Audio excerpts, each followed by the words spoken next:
And I'm back for Unit 11, Lesson 10. We are talking about the vertical motion model. Your objective is there. Let's get started.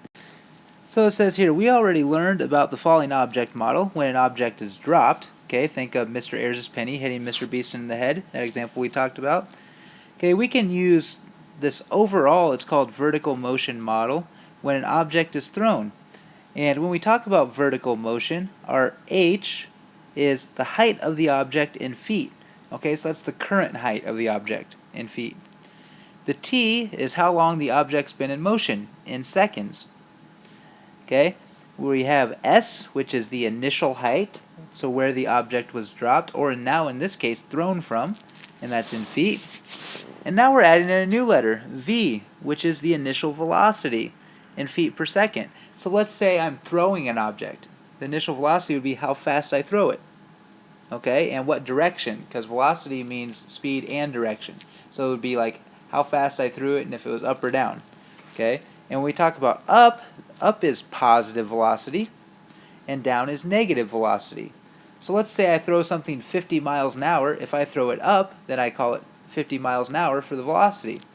If I throw it down, then the velocity is negative 50 miles an hour because I threw it downward. Okay, and we have two vertical motion models. Okay, the first of which you already learned, the falling object model, and that's when an object is dropped.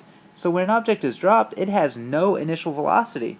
Okay, so it's just negative 16 times the time squared plus the initial height. Whereas now a vertical motion model, overall vertical motion model, is right here. Okay, it's the height of the object equals negative 16 times the time squared plus the initial velocity times the time plus the starting height, okay, the initial height. So basically, the difference between the falling object model and the vertical motion model is that the vertical motion takes into account velocity. It means we've thrown something or put some velocity on it. Whereas if we dropped, there's no velocity, so there's nothing right here. So it just pretty much gets rid of this when you take out the fact that the object is dropped, because it would be 0 times t for the velocity. Okay? And today we're going to learn how to use this model. So let's go ahead and look at some examples. I just want to take a quick second here to talk about how we know the difference between when we're going to use the falling object model and the overall vertical motion model that includes velocity. Okay? Now we've seen this example before, so I'm not going to read all the way through it, but this is the one where I dropped the penny on Mr. Beeson's head. And I know that when I am dropping something, I'm going to use the falling object model because there's no velocity included. So that piece where it says velocity times time, there's 0 velocity, so that would just cancel each other out. Okay, so there's no velocity times time section in the falling object model because we're not throwing it. There's no initial velocity because it's being dropped. The velocity starts at 0. Okay, so in this case we're going to use the falling object model because there's no velocity. And when we have velocity, we need to use the vertical motion model that takes into account velocity. And we'll do that on the next slide. So let's go ahead and move on. This is probably one of my favorite examples I've ever used here. It says, this time Mr. Beeson said something really mean about Iowa, surprise, before Mr. Ayers goes on his space shot ride. Thus, instead of dropping the penny on Mr. Beeson, he decides to throw it at Mr. Beeson from the top of the ride. Okay, and it says if he throws the penny down at 100 feet per second, which is about 68 miles per hour, so we're throwing it pretty fast because I got a good arm. It says how long to the nearest tenth of a second will it take to hit Beeson and knock some sense into him? Okay, so it'll stop talking all that crap about Iowa. Well, again, this is a vertical motion model, and the key word is because it says Mr. Ayers has thrown it, and it's given me a velocity here. Okay, so we have to take into account the velocity portion. Well, again, if it's hitting Beeson in the head, then the time it's going to hit him in the head is he's 6 feet tall. And that's negative 16 times the time squared. Okay, and again, time squared. Plus, now the velocity. The velocity, I'm throwing it down at 100 feet per second. So my velocity is negative 100 because I'm throwing it down. And since the velocity is in feet per second, we can use the number 100 there. Okay, times t plus, and the starting height was still 239. So again, we're not going to move this part, okay, none of the variable parts, but we're going to get the 6 out of here because we had set equal to 0. Okay, that should be 235 there. So this cancels, and we get 0 equals negative 16t squared plus negative 100t plus 229. Now, we've learned that we can't just go ahead and solve this on down because of the t squared and the t, so we've got to use the quadratic formula. And if you can recite that, that's great. I'm going to write it down here. X equals the opposite of b plus and minus the square root of b squared minus 4ac all over 2a. Okay, and we're going to solve this. So, the opposite of b, that is positive 100, plus and minus the square root of negative 100 squared, minus 4 times negative 16 times 229, all over 2 times a, which is negative 16. So now we've got 100 plus and minus the square root of negative 100 squared, which is 10,000.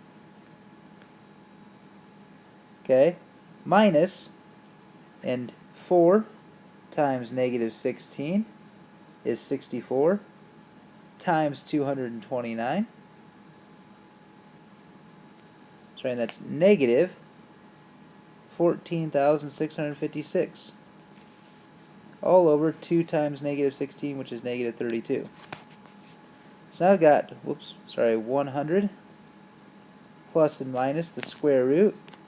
Well, this is going to change to addition, so that's about 24,656 all over negative 32. Alright? Well, now we're going to take the square root of 24,656, and that's going to figure to be about 157. Okay, it's actually 157.022 something something something. So we're going to go ahead and round it off for our purposes, since this is a real life example.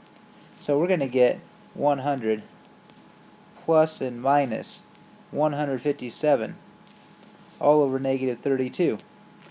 So now I'm going to break this apart and do 100 plus 157 all over negative 32 and 100 minus 157 all over negative 32.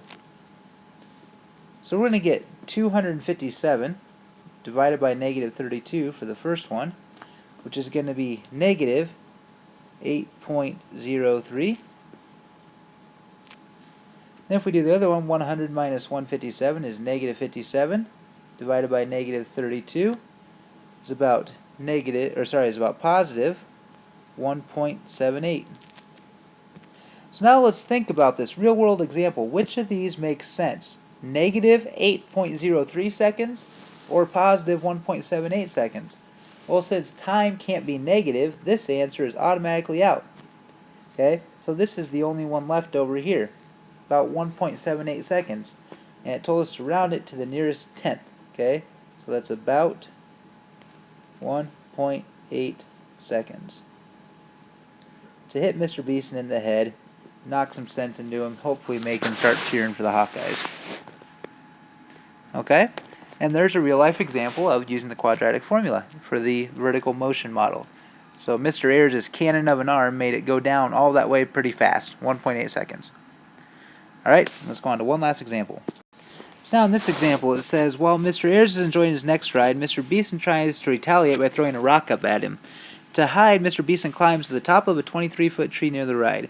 When Beeson throws the rock upward with an initial velocity of 70 feet per second, which is only about 48 miles per hour, it obviously misses Mr. Ayers and falls harmlessly to the ground. Hey, let's draw a picture of this. So here's the tree, and here's Beeson in his tree. Then here's Mr. Ayers on the top of his tall ride here. Okay, and Mr. Beeson's going to throw this rock up at Mr. Ayers and obviously miss him, so it comes back down and hits the ground. So this is going to form a parabola. Okay? Well, part A says, what's the maximum height of the rock? So think about this. The highest point on a parabola is the vertex. So that's why it says, hint, find the vertex. So to find the maximum height Mr. Beeson throws the rock, I'm going to end up finding the vertex of this. Okay? Well, first thing we need to do is write our vertical motion model. The reason why I know it's the vertical motion model is because I have a velocity here. So the ending height is 0 feet because it's going to hit the ground. Okay?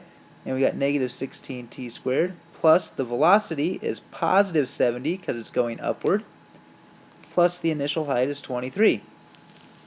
Well, I've already got it equal to 0, so now I'm going to go ahead and find the vertex. Okay? Well, I'm going to use my t value is like my x value, okay, of the vertex. And my y value is going to be the h value. So I'm going to find the t to start with. I'm going to find the time and then plug it back in to figure out the maximum height. So my t value is going to be the opposite of b over 2a this time. Okay? Because that's like the x value of my vertex.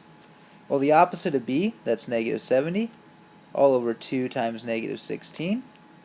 So that's negative 70 over negative 32. And negative 70 divided by negative 32 is about 2.2. So that's the time value. And I need to find the height. So now I'm going to plug that approximation, 2.2, in for t and see what I get out. So negative 16 times 2.2 squared plus 70 times 2.2 plus 23. Well, 2.2 squared is 4.84 times negative 16, which is about negative 77.44, plus 70 times 2.2, which is about 154, plus 23.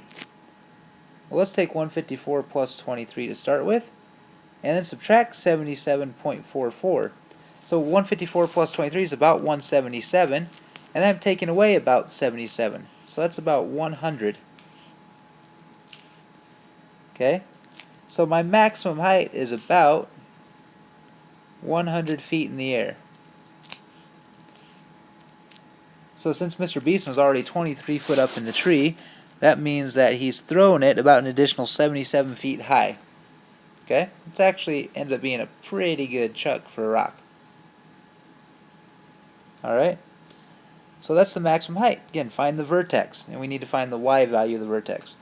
Then, about how long does it take to hit the ground? That means I'm solving for my time. So I need to use the quadratic formula. So I'm going to take the opposite of b plus and minus the square root of b squared minus 4ac all over 2a.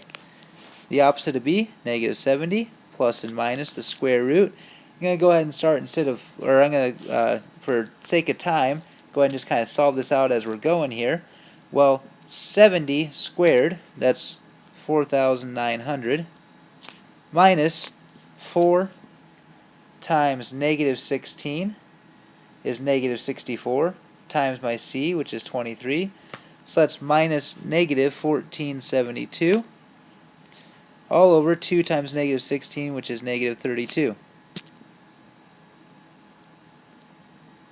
Okay? Well, now I'm going to have negative 70 plus and minus the square root, and this is going to change to addition. So 4,900 plus 1472 is 6372 all over negative 32. And the square root of 6372 is about 80. Okay, it's 79.8. So we're just going to round that off to 80. So we got negative 70 plus and minus 80 all over negative 32. So we're going to do negative 70 plus 80 all over negative 32, and negative 70 minus 80 all over negative 32. Well, negative 70 plus 80, that's 10, divided by negative 32. That gives me negative 0.3. And we know that can't be right because we can't have the negative time. So negative 70 minus 80 is negative 150 divided by negative 32, which is about 4.7. So our answer is about 4.7 seconds, since that's the one that makes sense in our problem. Okay, that's your lesson on vertical motion models. Good luck on the homework and have fun.